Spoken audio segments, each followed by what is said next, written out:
السلام عليكم ورحمة الله وبركاته. ازيكم يا حبايبي؟ يا رب تكونوا بخير وبصحة وسعادة وهنا وفي احسن حال يا رب. كل سنة وانتم طيبين. النهاردة هنعمل مع بعض اول تجهيزات العيد. هنعمل ان شاء الله البيتفور النهاردة بطريقة سهلة وبسيطة وبخطوات سهلة جدا، وهيطلع معاكي ناجح ومظبوط من اول مرة. كملي الفيديو للاخر ان شاء الله هتطلعي مستفادة. طريقتنا النهاردة سهلة وبسيطة جدا وبخطوات هتمشي معانا واحدة واحدة كده، هيطلع معاكي ناجح من اول مره زي ما انتم شايفين كده. يلا نسمي الله ونخش على الطريقه بتاعتنا على طول. بسم الله الرحمن الرحيم. انا هعمل كيلو واحد بس من البيتي فور.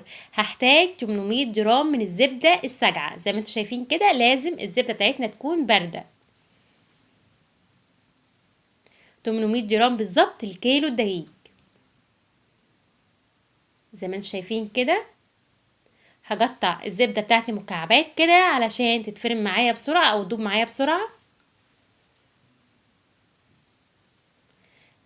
عندك مضرب؟ هو ما ينفعش بصراحة على الايد، او لو هتعملي على ايدك هيتعبك شوية علشان احنا عايزين الزبدة مع السكر تدوب وتدينا فوم كده واللون بتاعها يتغير تماما.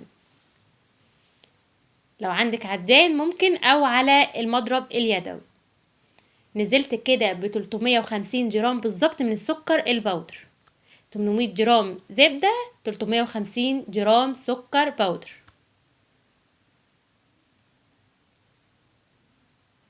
هفضل اضرب فيهم كده ضرب كويس جدا لحد ما اللون يفتح معايا تماما وتديني فوم كده زي ما انتم شايفين بالشكل ده. معايا 4 بيضات بدرجة حرارة المطبخ. هنزل كده واحدة واحدة بالبيض لحد ما كله يتجانس مع بعضه، وبعد كده هنزل عليه بالفانيليا زي ما انتم شايفين كده، وكمان هنزل عليهم بذرة من الملح.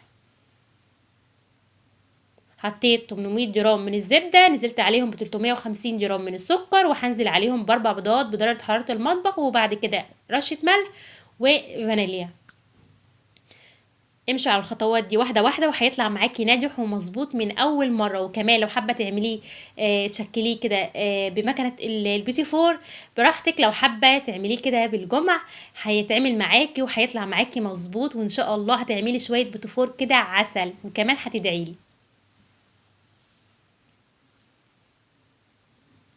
خلاص خلصت كده ال4 بيضات، ضربتهم كده ضرب كويس لحد ما كله تجانس مع بعضه بالشكل ده.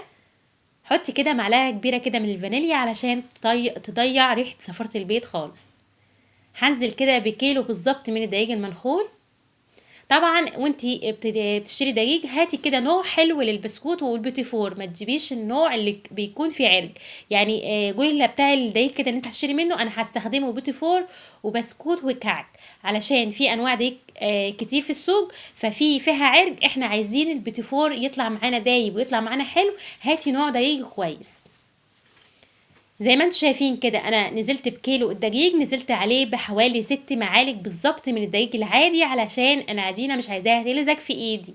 لو انت هتعملي بالجمع هتنزلي ب4 أو 3 معالق بس من الدقيق.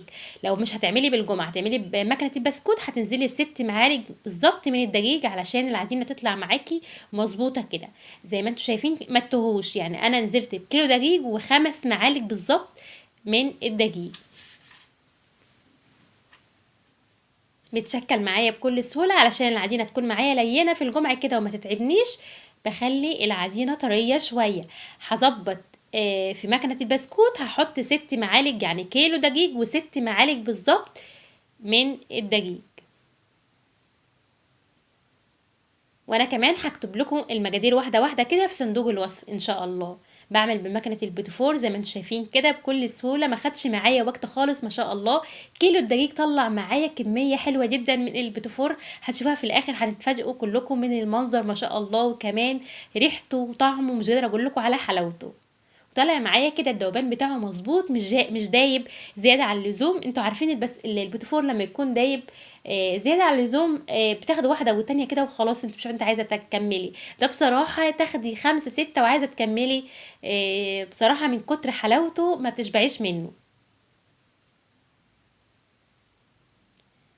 شايفين بشكل كده بمكنة البسكوت، وطبعا بيخش معانا في الفرن على درجة حرارة 170. بيفضل معانا بالظبط حوالي 10 دقايق كده، او خلي بالك تابعي يعني التسوية، على فكرة هو ما بياخدش وقت خالص في التسوية. دفي الفرن كويس وبتشغلي الفرن من تحت، وممكن تشغلي الشواية على الهادي جدا على او درجة حرارة في الشواية علشان يتشمع معاكي، ما ياخدش لون. احنا بس عايزين الوش بتاعه يتشمع من تحت. التسوية بتاعتك او درجة الحرارة بتاعتك تكون 170. ينفع على فكرة انا مسواه في فرن المطبخ، في فرن البوتاجاز عادي بتاع المطبخ، يعني طالع معايا مظبوط كده زي ما انتم شايفين.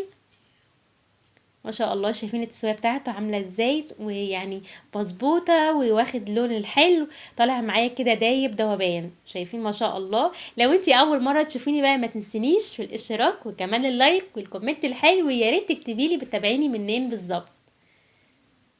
وجربوا الطريقة دي ان شاء الله. طريقتنا النهاردة سهلة وبسيطة، وكمان هيطلع معاكي مظبوط. انا متأكدة، انا جربت طرق كتير للبيتفور بصراحة، اكتر طريقة بتنجح معايا الطريقة دي. طبعا كده هنزينه مع بعض بعد ما هادي خالص من الفرن وبرد معانا شوكولاته بيضه عاملاها على حمام ميه سخنه، وكمان شوكولاته سمراء. لو حابه تعملي كده بمربات براحتك، لو حابه تشكليه كده او تزينيه بمربات اللي انتي بتحبيه والولاد بيحبوه اعملي بيه. بعمله كده بنفس الطريقة، شوية صغيرين من الشوكولاتة في النص، وبنزل وبلزق واحدة تانية عليها، وشوية كده من الشوكولاتة على الوش، وباخد الشكل الخطير اللي انتوا شايفينه ده. بأي شوكولاتة عندك حابة تزينيه كده من على الوش. شايفين ما شاء الله، ما اخدش وقت معايا خالص، يعني بالظبط ساعة بالظبط خلصت البيتيفور كله وطلع معايا زي ما انتوا شايفين كده. شايفين ما شاء الله.